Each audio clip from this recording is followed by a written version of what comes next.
I'd like to start with a question about your photo collage work about the Vietnam War and domestic life in the United States, called Bringing the War Home. So perhaps you could first just describe what you were doing in those works. First, it's actually called House Beautiful, and the subtitle's Bringing the War Home. And that's partly because the first series that I did really was actually Body Beautiful, and it was about representations of women. And then I realized the war was such an exigent problem for my whole generation and the country at large, that it would be not a bad idea to make images that called upon questions of representation of the here and the there, the lovely home and the domestic space, primarily given over to women, and the largely masculine war outside, but it was already inside. The war was televised, and it was called the living room war for that reason. So we all saw a war in a way we had never seen a war.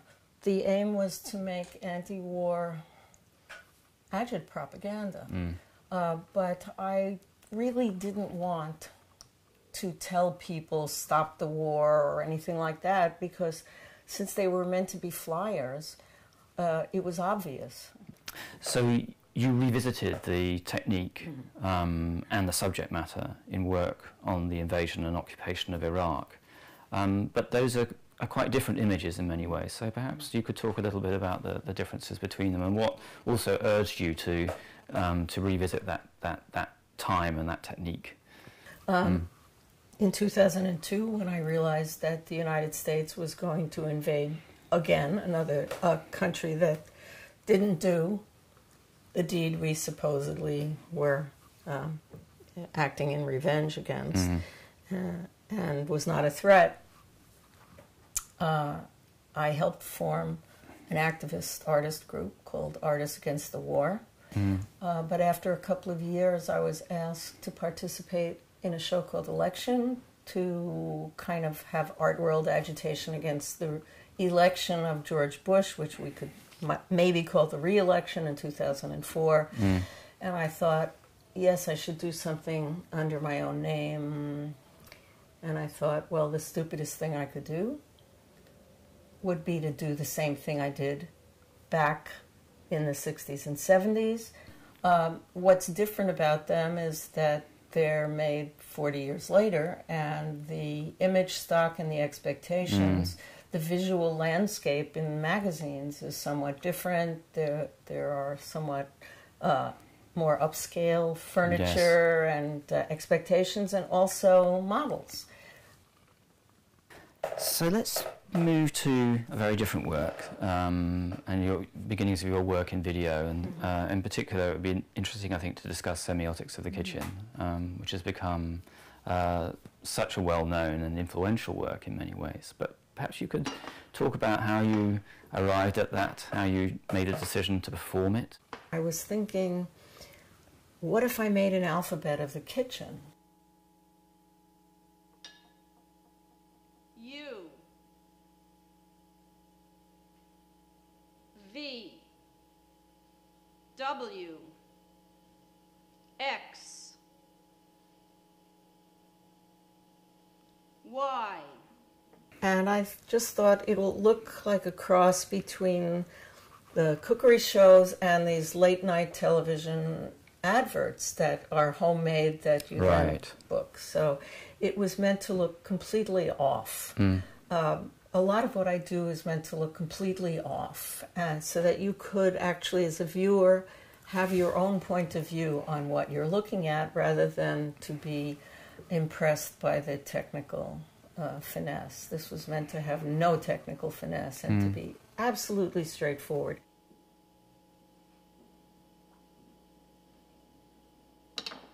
Z. Let's just talk about the Bowery, and in a sense it's a critique of the stereotypical liberal documentary depictions of homelessness. The Bowery is not about homelessness. It's about those people who have fallen out of the bottom of the capitalist system. We didn't talk about homelessness in those days, and those men tended to live in all the hotels along the Bowery, the Skid Row. But it was about dispossession and about, in effect, being deterritorialized. They were often men from elsewhere, hobos, and as we call them, bums. But there was no accounting for them in capitalism. There was no place for these people, and no way to solve the question of alcoholism and poverty, and still isn't, in effect. And this was a work intended to be hung on the wall in a museum or a gallery with other documentary photography, because it literally was about the representation of people in that position, because there are no people actually pictured, so the ostensible subject is absent, and other forms of metonymy. Of course, photography is a form of metonymy, but forms of representation of that world are present. The detritus of people who are accorded a thin strip between the storefront and the sidewalk, and that's where the objects occur. It's mostly pictures of storefronts with a few departures at the end. So in 1981 you went to Cuba and you took some documentary pictures, particularly of women at work, it seems to me, although there are other subjects there as well. And you've recently decided to represent them. And I was wondering why and what currency you think those pictures have now. The photos are from January 1981, right after the Mariel boat lift, or it's not a boat lift, that was an ideological term. The Mariel excursion, where many, many thousands of Cubans fled in small boats and came to Miami, and the Reagan inaugural. And I thought, okay, in 2011 I was living in Berlin, and I thought, well, why don't I look at those contact sheets? I'm sitting here far away from my life and from everything. And I thought, well, enough time has passed so that the kind of solely touristic view will perhaps be forgiven, though of course we spent an enormous amount of time talking with not only Cuban people but women's groups and the cultural ministry itself, and we went all around the island, and also the new technologies allowed me to do something very simple, which is to buy an iPad and put my notebook, every single page, onto the iPad and have people read my virtual transcriptions of the speeches of various people and kind of provide a thicker context, because what is a photograph? What is the context of reception of a photograph of a Cuban guy selling food in a small shop in Havana or Camagüey or wherever in 1981? So this is a kind of a conversation, one hopes, between myself, the world of the 1981, which most people don't know, weren't born or hardly remember, and these pictures, and Cuba.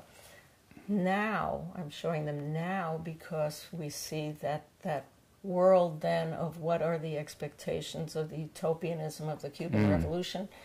There's an entirely other conversation as that arc of expectation and change has moved into an entirely other conversation, and in which the generation of the revolution is either dead or sidelined. So you were mentioning earlier that you didn't like endings and that things kept coming back, and so which brings us quite nicely to a Monumental garage sale which you showed at MoMA in 2012. Bringing Junky stuff, and some high-end stuff, but mostly junky stuff, into the vast atrium of MoMA was quite a fraught experience. And people who wanted to buy this stuff, they had to negotiate with you, is that right? I don't like haggling. I don't like saying no to people, but that's my job in that role. I have to interrupt sometimes and, either say yes, no, or go away. we had a big sign, "Mean people pay more," because people can get quite nasty. But actually, a lot of people at MoMA had no idea that it was an art event, which is not the first time that's happened. And I'm always delighted when people arrive and they look at this really quite crazy thing with video playing of a woman talking about selling stuff, reading from Marx, really. Whatever. And then they have the picture taken with whatever they buy. It's just, whatever. As long as they can get a bargain, it's okay. So thank you, Martha, very much for talking to us. It's been a wonderful and fascinating conversation. Thank you so much. Thanks, Julian. It's been very nice speaking with you. Good.